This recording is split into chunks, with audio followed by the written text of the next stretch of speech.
And I call the honourable member for Hughes.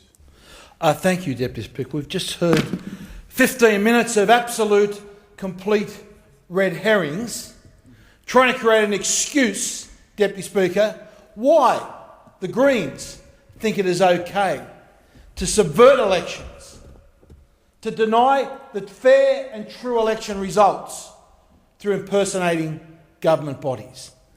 Deputy Speaker, section 151.7 clearly states, conduct does not include conduct engaging solely in genuine satirical, academic or artistic purposes. Now, would anyone think that the brilliant satire of John Clarke would not come under that definition? That is what the Greens expect us to believe, trying to create a simple red herring about this bill. And Deputy Speaker, I'll tell you why this bill is most important. There can be nothing more critical in maintaining our democracy that elections are fair and they are free and they are decided by the fair will and true desire of the Australian people.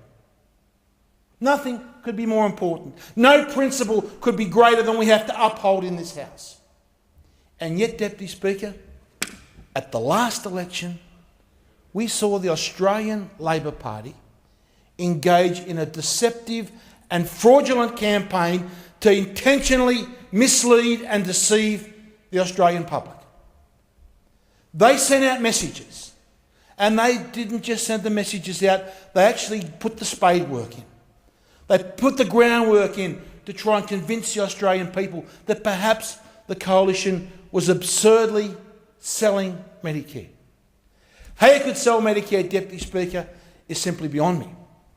I actually remember standing at Janali railway station during that last election campaign, and there was a large crowd of people going through. And one guy yelled out, "They're selling Medicare!" And I thought to myself, that is just nonsense.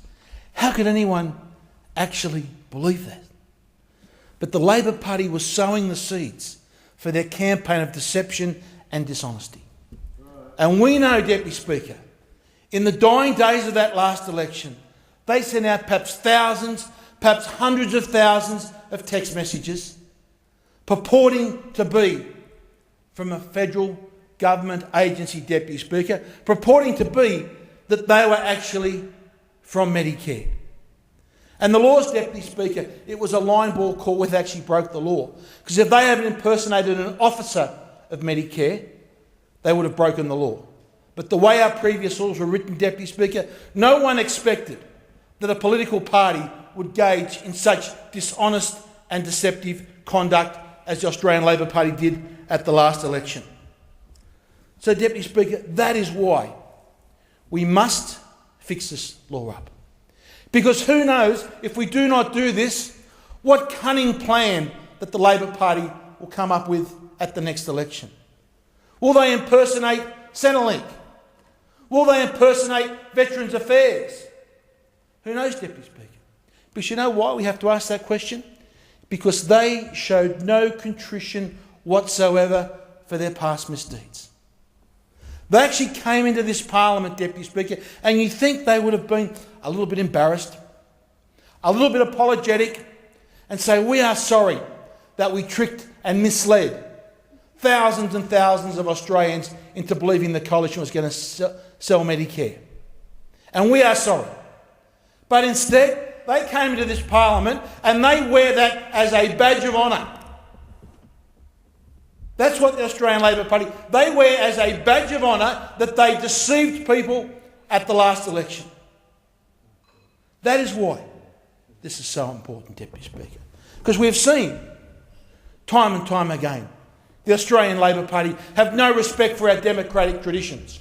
We've seen how they have no respect for our Constitution with the citizenship issues, Deputy Speaker. We saw, before Parliament rose for Christmas, the Australian Labor Party, knowing full well that they had members of Parliament on their side that would not be fit to sit under Section 44. And because the coalition had done the right thing, the member for Bennelong had resigned from Parliament because he was not able to prove 100% that he complied by all the sections of 44 and went to a by-election.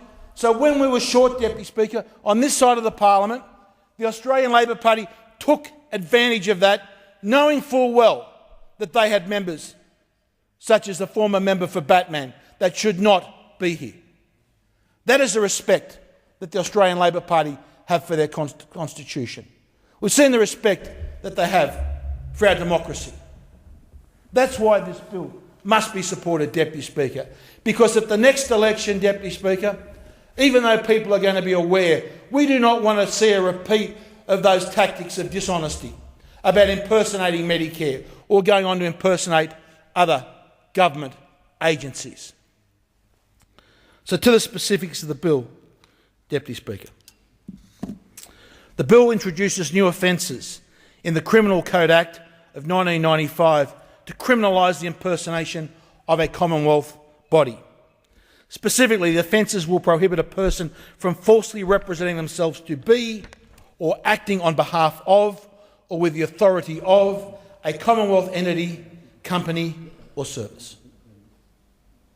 So pretending to be that you are from Medicare or you represent Medicare, Deputy Speaker, will be an offence.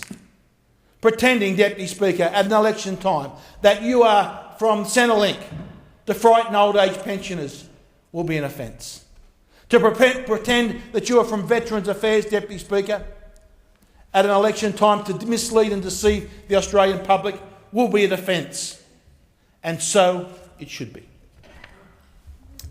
These arrangements will cover the false representations in relation to a wide range of government bodies, including departments such as the Department of Health, Commonwealth corporations such as NBN Co, as well as Commonwealth services such as Centrelink and Medicare. The new offences will address a possible gap in our criminal law, which means that some conduct, purportedly on behalf of a Commonwealth body, has not been appropriately criminalised. The bill will promote public confidence in representations that come from Commonwealth bodies and by doing so safeguard the proper functioning of government. But more important, Deputy Speaker, they will safeguard the proper functioning of our elections. Nothing can be more important. The bill introduces both a primary and an aggravated offence to ensure that the punishment reflects a person's state of mind in making a false representation. And I would say, Deputy Speaker, a state of mind to deceive people at election should be one of the most highest levels of aggravated offence. Under the primary offence, a person who is reckless as to whether their conduct will result in a false representation that they are or act on the behalf of or with the authority of a Commonwealth body will be punishable by up to 2 years' imprisonment. Under the aggravated offence, a person who engages in such conduct with the intention of obtaining a gain, causing a loss, or influencing the exercise of a public duty will face up to 5 years' imprisonment. These penalties are consistent with those for other similar offences in the Criminal Code for impersonating a public Commonwealth official. It's a simple principle. There should be no difference between impersonating a Commonwealth official as there is to impersonate a Commonwealth entity. That was the loophole, Deputy Speaker, that the Labor Party cynically exploited to deceive voters at the last election. That is the loophole that this legislation seeks to close, and I hope that we have full support from the opposition on this. These amendments, Deputy Speaker, are essential to the well-functioning democracy that the public can have trust, which they never had in the Labor Party at the last election, in the legitimacy and accuracy of statements the Australian government makes. It is already a criminal offence to impersonate a public official, such as a minister, a member of Parliament, or an employee of a government department. And that, Deputy Speaker, exposes the complete red herring that we heard from the member for Melbourne, trying to create a reason, Deputy Speaker, to oppose this legislation, to try and enable those on the left to engage in deception and dishonesty. The law is already there, Deputy Speaker. It is already a criminal offence to impersonate a public official such as a minister, a member of parliament. That law exists at the moment. Now, I am not aware of any action against any satirical comic or any of the like, Deputy Speaker, or an artist or someone doing something for artistic work under the existing legislation. It is there in black and white. If the problems that the member for Melbourne talked about and the red herrings he raised were a problem, they would have already occurred under the existing legislation. And the fact is they haven't, and it shows his whole argument is nothing more than a complete red herring. The new offences will put the criminalisation of this conduct beyond doubt and ensure that those who create false representations in this way are punished with the full force of the law. The new offences will capture various types of conduct, including but not limited to writing a letter on a letterhead of a Commonwealth body, sending an electronic communication, including an email or text message, imputed to be from or on behalf of the Commonwealth body, like we saw at the last election, Deputy Speaker, with hundreds of thousands of those text messages sent, organised and paid for on behalf of the Labor Party, purporting and creating the false and misleading impression that they were from Medicare when they were from the Australian Labor Party, designed to deceive people. It will also be an offence taking out an advertisement in the name of a Commonwealth body or issuing a publication in the name of a Commonwealth body. None of these offences is intended to infringe the implied freedom of political communication, nor to unduly limit freedom of expression. The offences do not cover conduct that a person may engage in for, as I said before, genuine satirical, academical or artistic purposes. They also do not affect comment or criticism of a Commonwealth body, provided this is done without falsely representing that the conduct is undertaken by or on behalf of the Commonwealth. And to make the matter very clear, the legislation expressly states that the new offences do not apply to the extent, if any, they infringe on political freedom of communication. Deputy Speaker, as I commence this debate, amongst everything that we do in this Parliament, the most important task that we have is to uphold our democracy. And that requires that we have fair and free elections without fraud or deception. Political parties can advocate their case.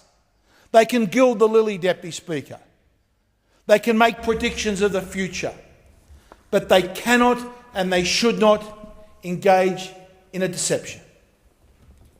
And that, sadly, is what we saw at the last election.